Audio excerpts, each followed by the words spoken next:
बिस्मिल्लाहिर्रहमानिर्रहीम। शुरू करते हैं हम पाक परवरदिगार के नाम से जो पूरी कायनात को पालने वाला है, इसके अलावा कोई इबादत के लायक नहीं। अच्छा जी प्यारे बच्चों, आज हम चैप्टर 20 क्रोमोसोम्स एंड डीएनए का लास्ट लेक्चर डिस्कस करेंगे जिसका नेम है म्यूटेशन। तो today our topic name is mutation. Mutation is basically the change in DNA structure. DNA structure में जो चेंज है उसे हम म्यूटेशन कहते हैं। जनरली म्यूटेशन दो तरह की होती है, इसकी टू टाइप्स होती हैं। माइक्रो म्यूटेशन को हम जनरली पॉइंट म्यूटेशन भी कहते हैं, in which the change of nucleotide sequence, जिसमें न्यूक्लियोटाइड के सीक्वेंस का चेंज हो, वो बेसिकली माइक्रो म्यूटेशन कहलाता है। जैसा कि इट मे बी फ्यू और वन न्यूक्लियोटाइड सीक्वेंस, हो सकता है कोई चंद कोई एक न्यूक्लियोटाइड के सीक्वेंस में थोड़ा बहुत चेंज आ जाए, तो वो पॉइंट म्यूटेशन या माइक्रो म्यूटेशन कहलाता है। सबसे पहले नंबर पे जो हम एग्जांपल डिस्कस करेंगे वो है सिकल सेल एनीमिया। हम जानते हैं ये हीमोग्लोबिन के अंदर 574 अमीनो एसिड्स होते हैं, 2 अल्फा चेन होती हैं, 2 बीटा चेन्स होती हैं। जो एवरी बीटा चेन है उसके नंबर 6 अमीनो एसिड के ऊपर जो न्यूक्लियोटाइड है वो बेसिकली ग्लूटामीन होता है, क्योंकि उसके साथ एडेनिन अटैच होता है। अगर मिस्टेकनली क्या हो, एडेनिन की जगह थायामीन जुड़ जाए तो इस बीटा चेन के नंबर 6 वाले अमीनो एसिड का नाम ग्लूटामेट की बजाय वेलिन बन जाएगा, और ये नॉर्मल हीमोग्लोबिन की बजाय सिकल सेल एनीमिया बन जाएगी, मतलब एक डिजीज बन जाएगी। इस डिजीज का इफेक्ट क्या होगा? Not carry to oxygen in red blood cells. Red blood cells फिर ऑक्सीजन को फर्दर कैरी नहीं करेंगे। इसी तरह हम सेकंड एग्जांपल की बात करते हैं। सेकंड एग्जांपल है जो कि पॉइंट म्यूटेशन ही की एग्जांपल है। वो एग्जांपल है बेटा फेनाइल कीटोन्यूरिया। ये डिजीज होती क्यों है? Basically accumulation of the phenyl alanine.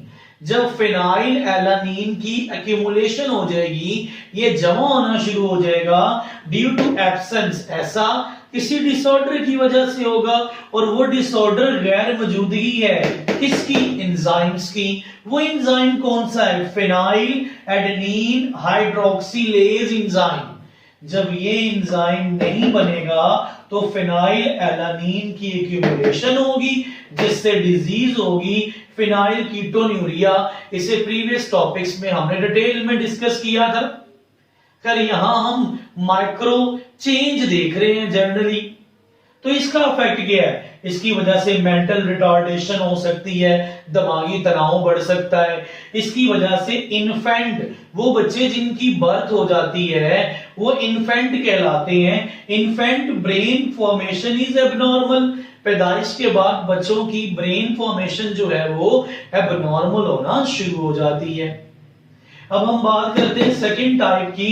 Second type है बेटा मैक्रो म्यूटेशंस, जिसे क्रोमोसोमल एब्रेशन भी कहते हैं। तो generally change in chromosome number और स्ट्रक्चर, ये बड़ा चेंज है, छोटा चेंज नहीं है, इसलिए हमने इसको मैक्रो म्यूटेशन भी बोला है। तो जनरली कहता है कि जब नंबर में चेंज हो या स्ट्रक्चर में चेंज हो तब ये प्रॉब्लम होगी। जब नंबर में चेंज होगा तो मोनोसोमी होगी या ट्राइसोमी। मोनोसोमी का मतलब है नॉर्मली इंसान में 46 क्रोमोसोम होते हैं, एक क्रोमोसोम कम हो जाएगा, for example Turner syndrome. Trisomy में एक क्रोमोसोम बढ़ जाएगा, जैसे कि 47 chromosome, for example Klinefelter syndrome और डाउन सिंड्रोम। तो ये नंबर के लिहाज से एग्जांपल थी किसकी? क्रोमोसोमल एब्रेशंस की। अब हम बात करते हैं प्यारे बच्चों स्ट्रक्चर के लिहाज से।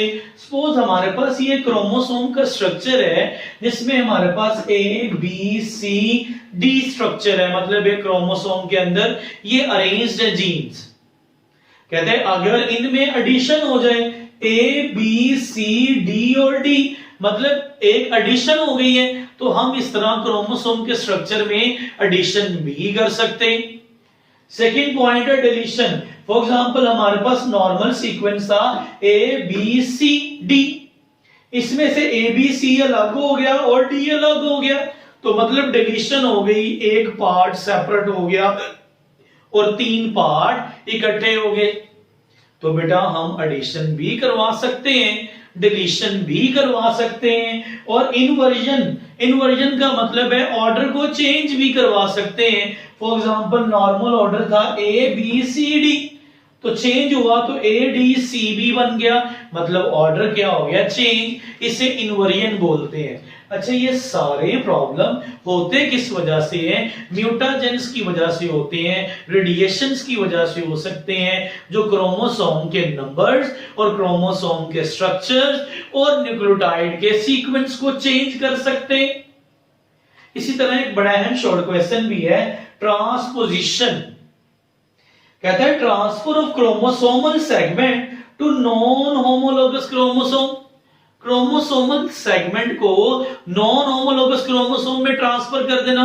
फॉर एग्जांपल हमारे पास ये क्रोमोसोम नंबर 5 है, इसका हमने एक हिस्सा कट किया और क्रोमोसोम नंबर 11 में हमने ऐड कर दिया, तो 11 का स्ट्रक्चर कुछ इस तरह का हो जाएगा और 5 का स्ट्रक्चर मजीद छोटा रह जाएगा, तो वो कुछ इस तरह से होगा। तो क्रोमोसोम ने स्ट्रक्चर्स को आपस में क्या कर लिया, एक्सचेंज कर लिया। तो प्यारे बच्चों, ये हमारा आज का लेक्चर था। इसमें किसी भी किस्म का कोई मसला, कोई क्वेश्चन, कोई प्रॉब्लम है तो आप लोग कमेंट सेक्शन में पूछ सकते हैं। अगर मेरे चैनल पे नए हैं तो मेरे चैनल को सब्सक्राइब करें, मेरी वीडियोस को लाइक करें, ताकि हर नई आने वाली वीडियो बर वक्त आप तक पहुंच सके।